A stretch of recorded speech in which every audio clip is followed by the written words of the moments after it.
Good morning, everybody. This is A Marvelous, and I'm back. Thank you for coming by. Thank you for tuning in. And thank you for all the support on the videos. I greatly appreciate it. Again, make sure you comment, subscribe. Doesn't matter what kind of comment, I'm open to everyone's opinion. Feedback on how we can improve. So, again, thank you because I know time and attention is something that you can't get back. So, I appreciate you spending at least any 30 seconds or more watching this is greatly appreciated. With that said, today is going to be the beginning of a video series in regards to living in New York and pretty much how to survive in New York. Difficult place to navigate, lots of opportunities, lots of different people. Today we're going to cover housing. Are you homeless and broke in New York? And did you know that the city has 2,000 or more vacant apartments that's been sitting there on an average of 7 years? So we're going to go over that today. I don't know what city you live in. Obviously, I don't know everyone watching. But whatever city you live in, every city has an accountant or a banker that manages or takes audits of the city's income and expenses. Most likely, it's called the comptroller. So whatever city you live in, find out who the banker is and find out who the accountant is for your city.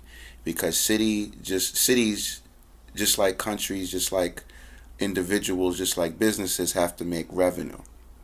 And a lot of times we live in places and we don't understand that a lot of the things that happen, even down to police brutality, not justifying it, but a lot of things that happen in this world and in these cities is because cities operate from a financial objective. And if you can plug into your city's financial objective, you'll reap all the benefits and rewards from it. So I'm going to start doing a lot of videos to kind of get down to the ABCs of how you can plug into the city's bottom line and help yourself get paid and kind of live a little bit more comfortably where you live at, just by making sure that you contribute to your city. Because if you're not contributing, you're looked at as a taker. And cities and people in the universe, they don't like people that take more than they give. So in New York, the comptroller's name, he's the accountant, is named Scott M. Stringer.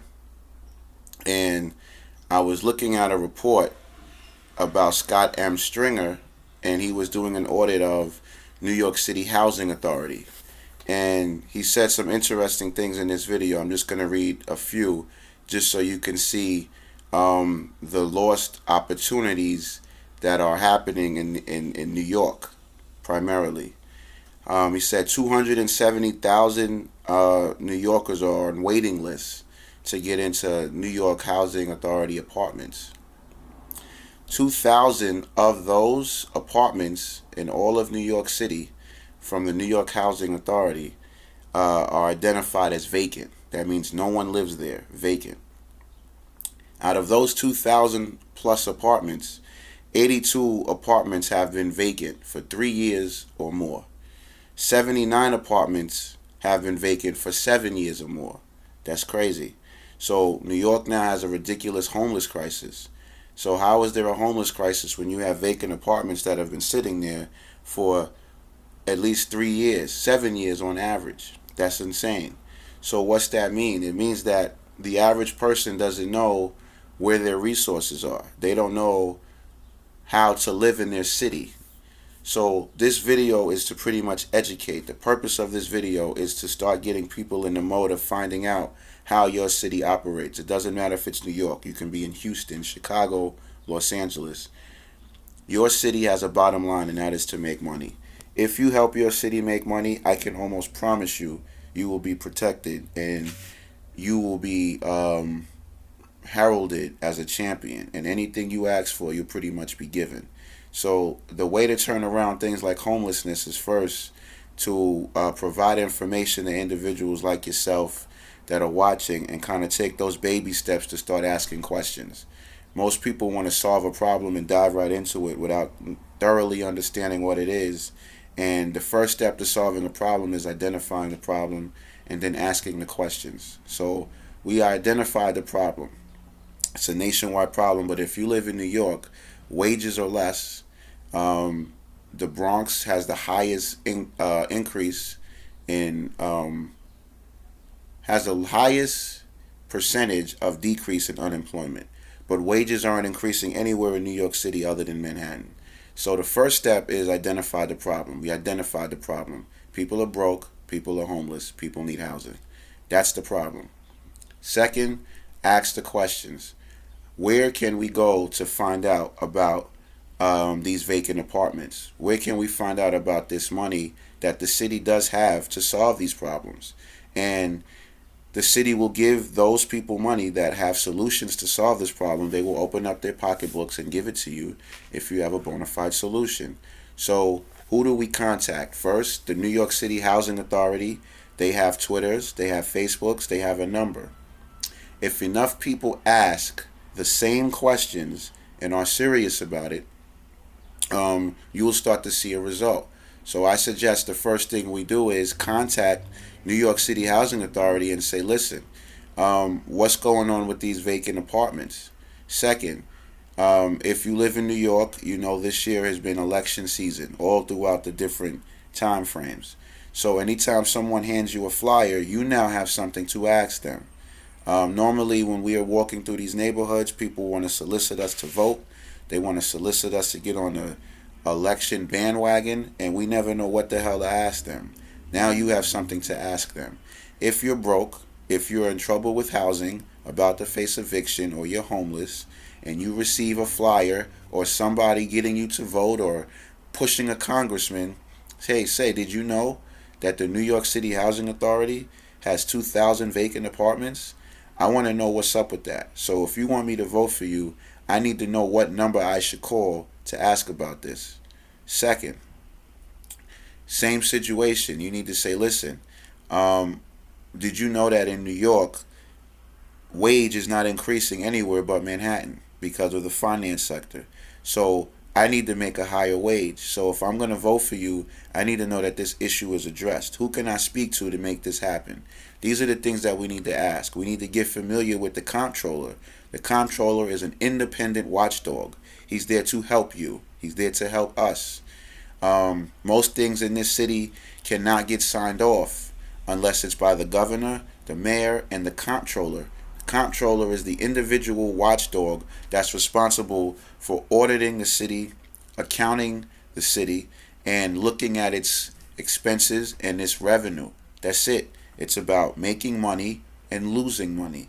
If the city is making money, then we have a better quality of life. If the city is losing money, then when you feel that pinch, that's why. So we need to stop being passive residents and start looking at how we can contribute to this city making money. And one way is we need to understand who's responsible for overseeing these things. So Scott M. Stringer is someone that we need to watch. I'm looking at his videos and we only have 81 views or 29 views, but yet we can watch Troy Ave get shot and that shit got 60,000 views, you know? And even that is something that's going to directly affect you, because if you live in New York, it's already horrible gun laws, so you could just forget it now. Your quality of life will be impacted just by going to a basic club now or a concert. You best believe they're going to search you down. So stop being passive. I'm going to read more facts from Scott Stringer's report. 80 apartments have been vacant for over 10 years. There are apartments right now that have been vacant in New York City for over 10 years. 10 years. But yet we have people sleeping in Chase Bank. We have people sleeping in front of banks. They're literally inches away from hundreds of thousands of dollars and they're sleeping on the floor. Well, there's 80 plus vacant apartments that have been vacant for 10 years. There's apartments that have been vacant since the Clinton administration.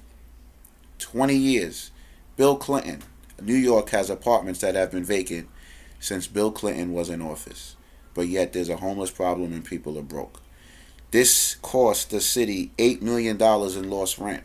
$8 million. So you know what happens when the city loses money? They start raising your Metro cards. They start implementing more tax collection practices. You start getting pulled over more because you get tickets. So the fines increase. And if you look at New York City's budget, collecting fines is part of their revenue. So if you want all of these things to decrease and you've complained about it, the first thing you need to do is you need to start paying attention to the comptroller who audits. You need to start understanding how the city makes money. Once you understand how the city makes money, then you can start making these phone calls, which I've started doing, and start inquiring about these policies. Because if not, things are going to continue to happen, and it's going to impact you. $8 million in lost rent. You understand what that means? That means that the city is losing $8 million. So when the city loses money, they're going to tax you, and they're going to enforce certain things and be a little bit more hostile, because that translates to the police. All the situations with the police, these race soldiers, even though some of them, there are good cops, and you have some that spoil it for everyone. But a lot of this hostility is also beyond race, because cops are people too. Cops need to make money. They need to feed their family. And one way they feed their family and try to make it over the top is by working overtime. So if the city has no money because they're losing money, then they can't pay overtime. And if cops don't make money, just like the rest of us, they get frustrated and angry, and they're only human. It's only a matter of time before they start to take that out on their job. And when they pull you over and the hostilities come to the surface, a lot of that could be economics, and we don't think about that. Why? Because we're passive residents. So if you live in New York, pay attention. Get to know who audits the city. Start asking questions. There's social media. You can ask. You can inquire. If you have solutions, the city has a large budget to stop people from being evicted. Come up with solutions. If you have solutions, present it to them, or just simply ask, how can I help? If someone asks you to vote, now you know what to ask them. I heard the city has vacant apartments. I heard the city lost $8 million in revenue. I heard that New York is not growing financially. I heard that wages aren't increasing anywhere in any of the 5 boroughs except Manhattan. So if I'm going to vote for you, how are you going to make this change? If they can't answer you, then you need to walk away. If they're not accessible, then you need to walk away. Period. Now you have reasons to get involved in politics, because other than that, it's a waste. Let me keep reading. Some apartments, after they're repaired and after they're fixed, they stay on the market for 2,605 days. That's crazy. That's crazy. So after an apartment is fixed by the New York City Housing Authority, that apartment stays vacant for over 2,500 days. But there's a homeless problem. There shouldn't be. So the only way this is going to be solved is not by politicians, it's by individuals understanding how the city in which you live works. The city in which you live has to make money, period. And they don't just make money off taxes. They make money off of different streams.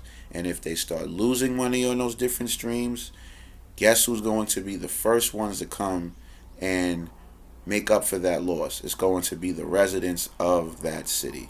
So if you want to avoid this, and if you want to make more money, you need to start asking, how can I solve these problems? Even if you don't care, it's going to directly affect you. So again, New York has a comptroller. The comptroller is the accountant of the city. Scott M. Stringer. Watch the videos, learn about your city, learn how your city makes money. Because once you're in the flow of how your city makes money, it's only a matter of time before you make money. Period. End of story. It doesn't matter what profession you are. If you're having a housing problem, if there's facing eviction, contact these individuals, because it's their duty to solve the problem.